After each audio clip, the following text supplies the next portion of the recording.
अब हम एरे और मैट्रिसेस के थोड़े और भी एस्पेक्ट्स को समझ लेते हैं।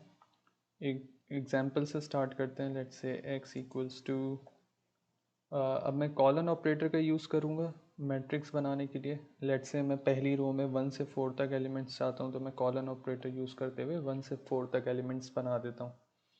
फिर रो चेंज करते हैं, सेकंड रो में आते हैं और वहाँ पे 5 से लेके 8 तक, और सिमिलरली थर्ड रो के अंदर 9 से लेके 12 तक। तो ठीक है, तो मैं 1 से लेके 12 एलिमेंट्स चाह रहा था, और जो कि 3 रोज एंड 4 कॉलम्स में स्प्लिट हों। साइज भी आप यहाँ देख सकते हैं। अब लेट सपोज मैं इस मैट्रिक्स के किसी एक एलिमेंट को एक्सेस करना चाहता हूँ। मैं चाहता हूँ लेट से मैं सेकंड रो यानी कि ये सेंटर वाली, और थर्ड कॉलम यानी कि ये वाला कॉलम। तो सेकंड रो और थर्ड कॉलम के अंदर जो भी एलिमेंट लाई करता है मैं उसको एक्सेस करना चाहता हूँ। तो आप देख सकते हैं सेकंड रो और थर्ड कॉलम, यानी कि मैं नंबर 7 की बात कर रहा हूँ।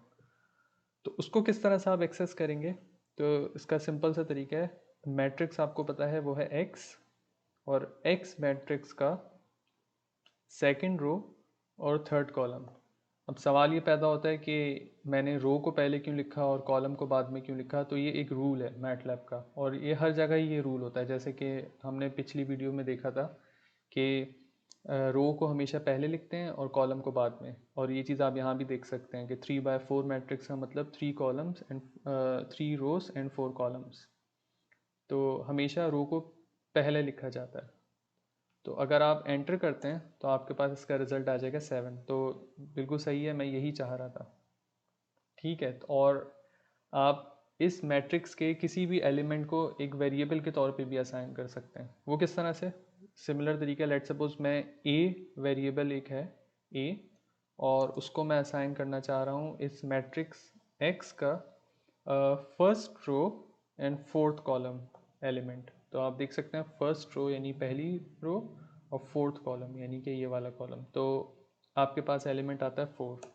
ठीक है, तो ए की वैल्यू 4 असाइन होगी, और वर्क स्पेस में भी आप देख सकते हैं ए की वैल्यू 4 असाइन होगी। Similarly B equals to, let's say third row third column. ठीक है, तो ये 11 असाइन हो गया, थर्ड रो और थर्ड कॉलम 11। अच्छा, अब आप क्या कर सकते हैं, आप इसी मैट्रिक्स को जो कि ऑलरेडी हम बना चुके हैं, ये पहला एक्स मैट्रिक्स, आप चाहें तो इसके अंदर मॉडिफिकेशन भी कर सकते हैं। लेट सपोज मैं सेकंड रो थर्ड कॉलम जो कि आपके पास नंबर 7 है, आप चाह रहे हैं कि इस 7 की जगह मैं कोई और नंबर असाइन कर दूं। तो वो आप किस तरह से करेंगे? उसका तरीका ये है कि X matrix second row third column, ठीक है, या ये वैल्यू आपको पता है ये इस पोजीशन की तरफ इशारा कर रही है। ठीक है, जहाँ पे अभी 7 एग्जिस्ट करता है। अब मैं चाह रहा हूँ 7 की जगह मैं कोई और नंबर असाइन कर दूँ, तो मैं लेट से 99 असाइन कर देता हूँ। तो आप देख सकते हैं कि पूरा मैट्रिक्स वही है, लेकिन जो एलिमेंट में चेंज करना चाह रहा था, अब देखें 7 की जगह 99 आ गया। ठीक है, इसी तरह और भी आप कर सकते हैं चेंजेस। लेट से मैं फर्स्ट रो सेकंड कॉलम यानी कि फर्स्ट रो सेकंड कॉलम यानी कि 2 की जगह मैं असाइन कर देता हूँ लेट से 0। तो आप देखें पूरा मैट्रिक्स वही है जो यहाँ था, सिर्फ 2 की जगह अब 0 असाइन हो चुका है। अब एक और एस्पेक्ट समझते हैं कि किस तरह से मैट्रिक्स को आप डिफाइन कर सकते हैं। लेट सपोज आप वर्क स्पेस में देखें, आपके पास वाई मैट्रिक्स एग्जिस्ट नहीं करता, और अगर लेट सपोज मैं वाई मैट्रिक्स को यहाँ पर कॉल करना भी चाहूँ तो एरर दे देता है। ठीक है, जो कि मुझे पता है ऐसा ही होना था। और लेट से मैं किसी वाई मैट्रिक्स का जो कि एग्जिस्ट नहीं करता, उसका थर्ड रो सेकंड कॉलम उसको एक्सेस करूँ, तो मुझे पता है इसका नतीजे में भी एरर ही आना है। लेकिन अगर मैं वाई मैट्रिक्स के थर्ड रो सेकंड कॉलम, जो कि अब तक आप देख चुके हैं एग्जिस्ट नहीं करता, फिर भी उसको मैं कोई वैल्यू असाइन करना चाहूँ, कोई भी वैल्यू असाइन कर दें, लेट से 1 2 3, तो अब आप रिजल्ट में देखेंगे आपके पास एक मैट्रिक्स आ गया रिजल्ट में। और ये पूरा मैट्रिक्स 0 0 इसलिए आया है क्योंकि इस वैल्यू को, मैटलैब को ये नहीं पता कि यहाँ पे क्या वैल्यू असाइन करना है, लेकिन मैटलैब को ये पता है कि वाई मैट्रिक्स की थर्ड रो सेकंड कॉलम में 123 ये वैल्यू असाइन करनी है। तो आप देखें उसने इसी वैल्यू को जो कि थर्ड रो और सेकंड कॉलम है उसको मैक्सिमम लिमिट समझा, तो उतना ही बड़ा एक मैट्रिक्स बनाया और वहाँ पर ये वैल्यू असाइन कर दी, और बाकी जगहों पे उसने ज़ीरो असाइन कर दी वैल्यू।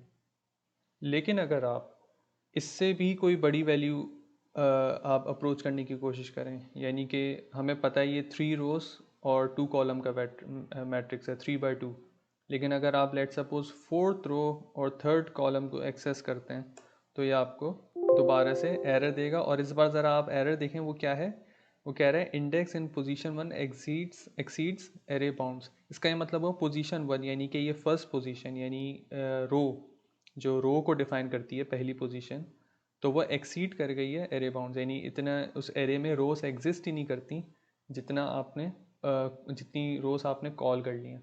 तो उसने वहीं पे एरर दे दिया, लेकिन एक्चुअली एरर सेकंड पोजीशन पे भी आता है, यानी कि उतने कॉलम्स भी एग्जिस्ट नहीं करते, लेकिन क्योंकि मैटलैब ने पहले इस एरर को समझा तो उसने पहले ही वो एरर दे दिया।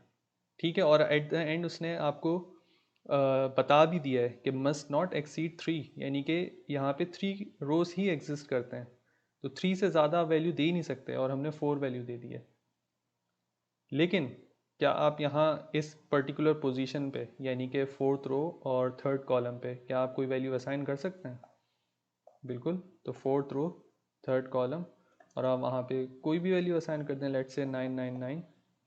जब आपने वो वैल्यू असाइन की तो देखें कि आपके जो मैट्रिक्स का साइज था पहले 3/2, अब वो साइज इंक्रीज होके 4/3 बन चुका है, और फोर्थ रो थर्ड कॉलम पे वही वैल्यू असाइन होगी जो आपने असाइन की थी, और उसके अलावा जितनी भी रोज या कॉलम्स हैं वहाँ पे मैटलैब ने ज़ीरो असाइन कर दिया।